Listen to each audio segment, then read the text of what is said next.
नमस्कार बच्चों, आज हम सब पढ़ेंगे कक्षा 6 की संस्कृत ज्ञान मंजूषा का 12वां पाठ अधिकरण कारकम। अधिकरण कारक सप्तमी विभक्ति। आधार को अधिकरण कारक कहते हैं। अधिकरण में सप्तमी विभक्ति का प्रयोग होता है। इनके चिन्ह में और पर होते हैं। जो सप्तमी विभक्ति का चिन्ह होता है और अधिकरण कारक का वह में होता है और पर होता है। जैसे कोई भी वस्तु कहीं पर रखी है या किसी में रखी है, जैसे ड्रावर में रखी है या मेज पर रखी है, तो इस तरह का ये उसके चिन्ह होते हैं। ये उसका उदाहरण होता है। उद्यानम अर्थात बगीचा। इदम उद्यानस्य चित्रम अस्ति। इदम मतलब यह, उद्यानस्य यानी बगीचे का, चित्रम यानी चित्र, अस्ति मतलब है, यह बगीचे का चित्र है। अस्मिन् उद्याने अनेके वृक्षाः अनेकाः लताः च सन्ति। इस बगीचे में अनेक वृक्ष और अनेक लताएं हैं। अस्मिन् उद्याने पशवः अपि वसन्ति। इस बगीचे में, उद्याने यानी बगीचे में, पशवः यानी पशु, अपि मतलब भी, वसन्ति मतलब बसते हैं, रहते हैं। इस बगीचे में पशु भी रहते हैं। वृक्षाणां कोटरेषु खगाः वसन्ति। वृक्षों के कोटरों में पक्षी वसन्ति मतलब रहते हैं। वृक्षों की कोटरों में पक्षी रहते हैं। खगा नाम कलरवः अति मनोहरः भवति। पक्षियों की कलरव यानी उनके बोलने की जो ध्वनि होती है, उनकी आवाज, अति यानी बहुत, मनोहर यानी मनमोहक, मन को अच्छी लगने वाली, भवति मतलब होती है। पक्षियों की कलरव यानी पक्षियों की ध्वनि बहुत ही मनमोहक होती है। लतासु विभिन्न वर्णानि पुष्पाणि विकसन्ति। लताओं पर विभिन्न वर्णानि यानी विभिन्न प्रकार के, पुष्पाणि यानी पुष्प, विकसन्ति यानी खिले हैं। लताओं पर विभिन्न प्रकार के, तरह तरह के पुष्प खिले हैं, फूल खिले हैं। तेषु भ्रमराः तिष्ठन्ति। तेषु मतलब उन पर, भ्रमराः यानी भ्रमर, भंवरा, तिष्ठन्ति यानी बैठते हैं। उन पर भंवरे बैठते हैं। जो फूल खिले हुए हैं बगीचे में, उन पर भंवरे बैठते हैं। अत्र जलाशये कमलानि विकसन्ति। अत्र मतलब यहाँ, जलाशय यानी तालाब में, कमलान यानी कमल, विकसन्ति यानी खिलते हैं। यहाँ तालाब में कमल खिलते हैं। तानि सर्वेषां हृदयम आकर्षन्ति। तानि मतलब वे, सर्वेषां यानी सभी के, हृदयम यानी हृदय को, आकर्षन्ति यानी आकर्षित करते हैं, अच्छे लगते हैं। वे जो कमल खिले रहे हैं तालाब में, वे सभी के हृदय को, सभी के मन को बहुत आकर्षित करते हैं, बहुत अच्छे लगते हैं, बहुत सुंदर लगते हैं।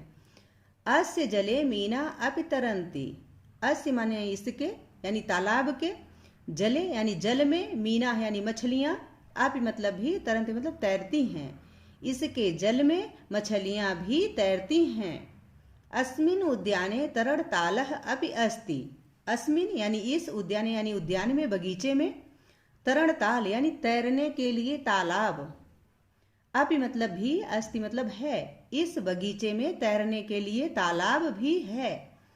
यस्मिन् बालाः तरणस्य अभ्यासं कुर्वन्ति। यस्मिन् यानी जिसमें, बालाः यानी बालिकाएं, लड़कियां, तरणस्य यानी तैराकी का, तैरने का, अभ्यासं कुर्वन्ति अभ्यास करती हैं। यहाँ लड़कियां तैराकी का अभ्यास करती हैं यानी तैरने का अभ्यास करती हैं।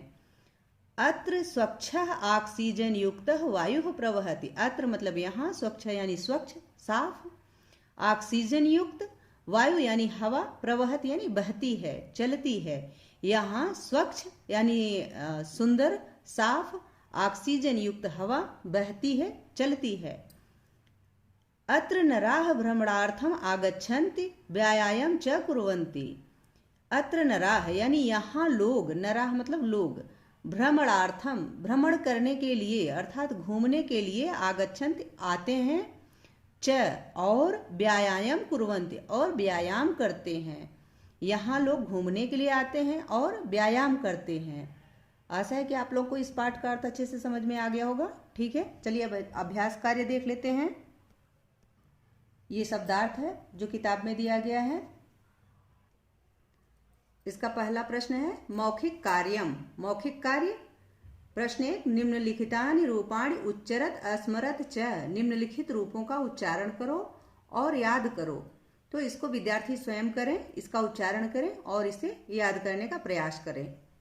प्रश्न 2 देख लीजिए। एक पदेन उत्तरत, यानी एक पद में उत्तर दो, एक शब्द में उत्तर दो, तो यह है। तीसरा प्रश्न है,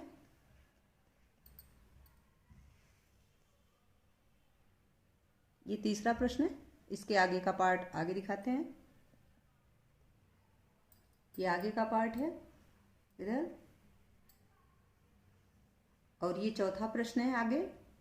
रिक्त स्थानानि कोष्ठके दत्तस्य शब्दस्य सप्तमी विभक्ति रूपेण पूरयत। रिक्त स्थान को कोष्ठक में दिए गए शब्दों के सप्तमी विभक्ति के रूप में भरो, सप्तमी विभक्ति के रूप से भरो। सप्तमी विभक्ति से इसको भरना है, जो खाली स्थान है। जैसे वृक्ष है तो वृक्ष का क्या हो जाएगा, वृक्षेषु। तद है तो तासु, जलाशय है तो जलाशये, उद्यान है तो उद्याने, कोटर है तो कोटरेषु, जल का जले, और उद्यान का उद्याने। ठीक है, उद्यान का उद्याने। ठीक है, और पांचवा प्रश्न है संस्कृत भाषायाम अनुवादम कुरुत। संस्कृत भाषा में अनुवाद करो। तो ये अनुवाद भी देख लीजिए, मैंने कर रखा है, आप यहाँ से नोट कर लीजिएगा। ठीक है। छठवां प्रश्न है स्वमित्रैः सह प्रातः काले उद्याने भ्रमणं कुर्वन् प्रातः भ्रमणस्य लाभ विषये वार्तालापम कुरुत। अर्थात अपने मित्रों के साथ प्रातः काल बगीचे में टहलते हुए उससे होने वाले फायदे के बारे में बातचीत करें, वार्तालाप करें। तो आप भी घूमने जाइए सुबह सुबह, उसके बाद अपने मित्र से उसके बारे में चर्चा कीजिए। चलिए अगला प्रश्न दिखाते हैं। सातवां प्रश्न है रामस्य बालायाः च अतिरिक्तेन केनापि रूपेण रिक्तस्थानं पूरयत। अर्थात राम और बाला के अतिरिक्त किसी रूप से रिक्त स्थानों की पूर्ति करो। यहाँ आप देख रहे हैं कि कारक और विभक्ति दिया गया है, कारक और विभक्ति। तो जो पहला ये आपका खाना है, इसमें जो है कारक भरना है और दूसरे में विभक्ति भरनी है। तो मैंने यहाँ भर रखा है प्रथमा विभक्ति, इसका कारक चिन्ह क्या है, ने है, और विभक्ति साधु है, तो मैंने साधु का रूप यहाँ भरा हुआ है। आप लोग इसको नोट कर लीजिए, देख लीजिए। ठीक है,